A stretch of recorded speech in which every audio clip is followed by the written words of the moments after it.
അപ്പോൾ എങ്ങനെയാണ് തുടങ്ങല്ലേ?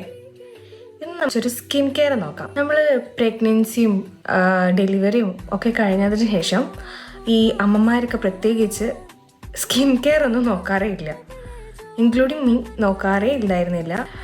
ഇപ്പോഴാണ് എനിക്ക് മനസ്സിലായത് എന്തുകൊണ്ടാണ് അവർ സ്കിൻ കെയർ നോക്കാത്തതെന്ന്. ഒരു ഭാവം ഉണ്ടായപ്പോൾ മനസ്സിലായി നമുക്ക് നമ്മളെ തന്നെ നോക്കാൻ ഒരു സമയം ഉണ്ടാവില്ല.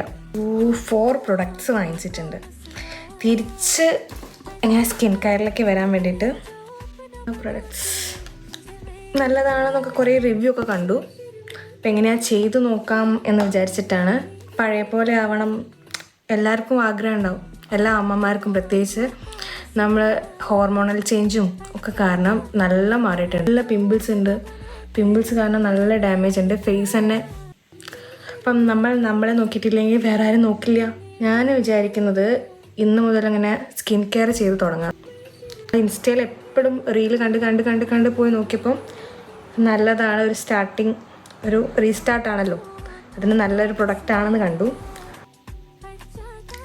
സംഭവം കൊള്ളാം. നമ്മൾ യൂസ് ചെയ്തിട്ട് എനിക്കിപ്പം തോന്നുന്നത് ഒരു കൂളിംഗ് എഫക്റ്റ് ഒക്കെ തോന്നുന്നുണ്ട്. ബാക്കി റിസൾട്ട് നമുക്ക് നോക്കാം. ഓക്കെ, ഇതാണ് ആഫ്റ്റർ വാഷ് മൈ സ്കിൻ.